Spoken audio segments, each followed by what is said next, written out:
भारत के लिए।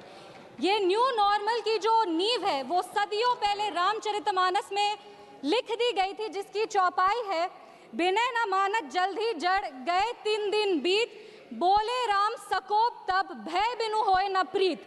इसका अर्थ ये है कि विनय और धैर्य जरूर ही महत्वपूर्ण गुण है, पर जब धैर्य का बांध टूट जाता है तो भय के बिना उसका कोई उपचार नहीं बचता। हमारी सरकार के दृढ़ संकल्प से और सेनाओं के अदम्य शौर्य के वजह से आज एक नए भारत को विश्व स्तर पर स्थापित किया गया। ये नया भारत क्या है? ये नया भारत वो है जो शांति के लिए गौतम बुद्ध और महावीर जी के दिखाए हुए पथ पर तो चलता है, पर अगर राष्ट्र सुरक्षा की और राष्ट्र हित की बात हो तो प्रभु श्री राम के धनुष को और श्री कृष्ण के सुदर्शन चक्र को भी उठाना जानता है। आज इस चर्चा के 2 भाग हैं। पहला भाग है पहलगाम पर हुआ अटैक और दूसरा ऑपरेशन सिंदूर। पहलगाम पर जिस तरह से अटैक आतंकवादियों ने किया वो नागरिकों पर अटैक नहीं, वो मानवता पर अटैक है।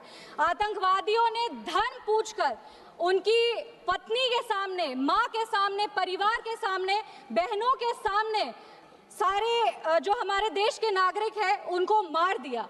हम लोग ये पूरा देश वो चित्र कैसे भूल सकता है जब एक नवविवाहित महिला लाल चूड़ी पहनकर अपने पति के शव के बगल में बैठी थी। इसने पूरे देश को झंझोड़ करके रख दिया था। लेकिन दुर्भाग्य की बात यह है कि आज भी हमारे देश में ऐसे लोग हैं जिनको पहलगाम से ज्यादा दुख पैलेस्टीन के लिए होता है, क्योंकि ये उनकी राजनीति को फायदा नहीं देता। लेकिन जहां राजनीति के लिए कई लोग चुप्पी साध लिए, वहां हमारे यशस्वी प्रधानमंत्री ने राष्ट्र धर्म निभाया और उन्होंने महिलाओं के आंसुओं को ही नहीं पोंछा, पर महिलाओं के स्वाभिमान को और सम्मान को पुनर्स्थापित किया। हम बता देना चाहते हैं कि ये एक नया भारत है और आतंकवादी हमले के बाद ये भारत मोमबत्तियां नहीं जलाता, ये दुश्मनों की चिता को जलाता है। ये शांति चाहता है, पर शांति अपने शर्त पर चाहता है, और अगर अपने शर्त को नहीं पूरा किया जाए तो डिप्लोमेसी से डिस्ट्रक्शन तक का भी रास्ता जानता है। इसी बात पर हम एक शायरी कहना चाहेंगे, खतों का दौर गया अब फरमान भेजे जाते हैं, जो करते हैं भारत की आत्मा परवार वो सीधे कब्रिस्तान भेजे जाते हैं। अभी अपने कांग्रेस के साथियों का बात सुन रही थी और वो कह रहे थे कि 1971 में इंदिरा गांधी ने ये किया है, 1971 में इंदिरा गांधी ने वो किया, पर वो कभी भी 1971 का क्रेडिट बिहार के बेटे जगजीवन राम जी को नहीं देते हैं, जो तब के रक्षा मंत्री थे।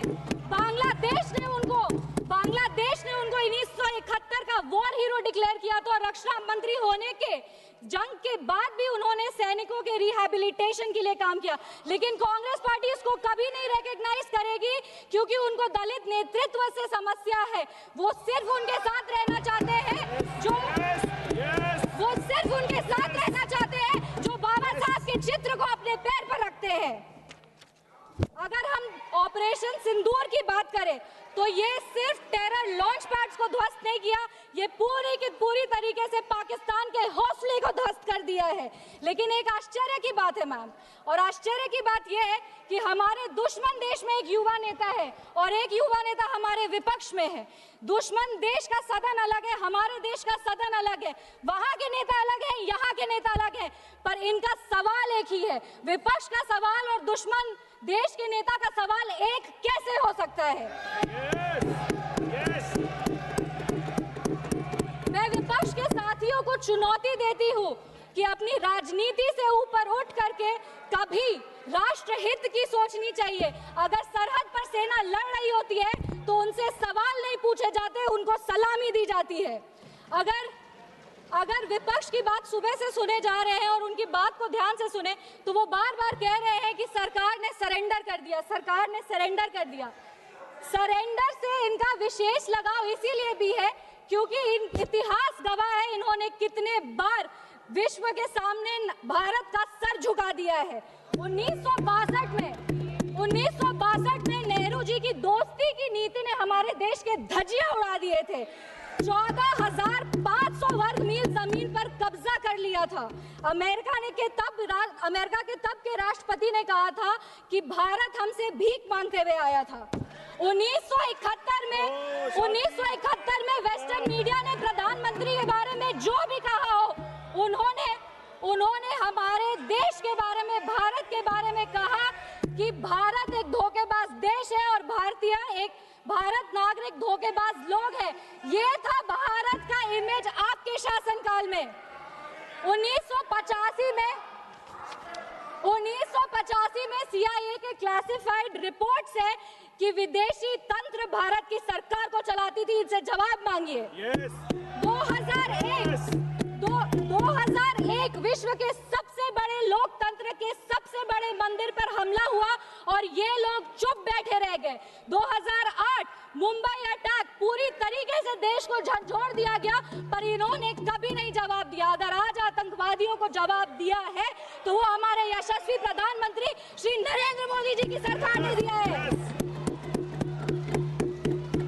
पर इनके राष्ट्रीय अध्यक्ष, कांग्रेस पार्टी के राष्ट्रीय अध्यक्ष कहते हैं कि ऑपरेशन सिंदूर एक छोटा मोटा ऑपरेशन था। ये इनकी विचारधारा का समस्या है। इनको लगता है कि ऑपरेशन सिंदूर एक छोटा मोटा ऑपरेशन था, पर ये इनकी गलती नहीं है। इनकी विचारधारा ये कहती है कि अगर हिंदू धर्म को आगे लेके जाओ, हिंदू धर्म के पक्ष में बोलो तो वो सैफरन टेरराइजेशन है। पर इनकी राजनीति के लिए ये कहते हैं आतंकवादियों का कोई धर्म नहीं होता।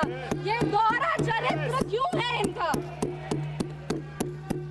आतंकवादियों ने हमारे नागरिकों को धर्म पूछकर मार दिया। हम उनको कहना चाहते हैं कि जिस सनातन को मुगल की तलवार नहीं खत्म कर पाई, जिस सनातन को अंग्रेज की तोप नहीं खत्म कर पाई, उस सनातन को इनकी छोटी मोटी राजनीति क्या खत्म करेगी? आतंकवादियों ने जब हमारे भाई लोग को मारा तो उनको मारने के पहले बोला कलमा पढ़ के सुनाओ। उन नागरिक की बहन होने के नाते, इस देश की बेटी होने के नाते हम उनको महाभारत सुनाना चाहते हैं। महाभारत सत्य और धर्म की लड़ाई जरूर है, लेकिन महाभारत द्रौपदी के प्रतिशोध का भी प्रतीक है। द्रौपदी का बदला महाभारत है और हमारी संस्कृति में है। अगर नारी सम्मान में त्रुटि होगी तो फिर से महाभारत रचा जाएगा। और महाभारत में लिखा है धर्मो रक्षति रक्षतः। जो धर्म की रक्षा करते हैं, धर्म भी उन्हीं की रक्षा करता है। विशेष रूप से हम धन्यवाद देंगे हमारे यशस्वी प्रधानमंत्री श्री नरेंद्र मोदी जी का, जिन्होंने ऑपरेशन सिंदूर का नाम ऑपरेशन सिंदूर रखकर पूरी दुनिया को बता दिया है कि एक चुटकी सिंदूर की कीमत क्या होती है। और जिसने हमारी महिलाओं के, इस देश की बेटियों के, हमारी बहनों के सिंदूर को उजागर किया, उसको हमारी सरकार ने, हमारी सेना ने मिट्टी में मिला दिया है। अपने वाणी को विराम देने के पहले बस एक पंक्ति पढ़ेंगे। अगर उसूल पर आए तो टकराना जरूरी है, अगर जिंदा हो तो जिंदा नजर आना जरूरी है। भारत एक जिंदा देश है, उसकी रगों में अखंडता का और एकता का खून दौड़ रहा है। और जब जब भारत की अखंडता पे और एकता पर प्रहार होगा, भारत एकजुट होकर के मुंह तोड़ जवाब देगा। जय हिंद, जय बिहार, भारत माता की जय। जी श्री अभय सिन्हा जी।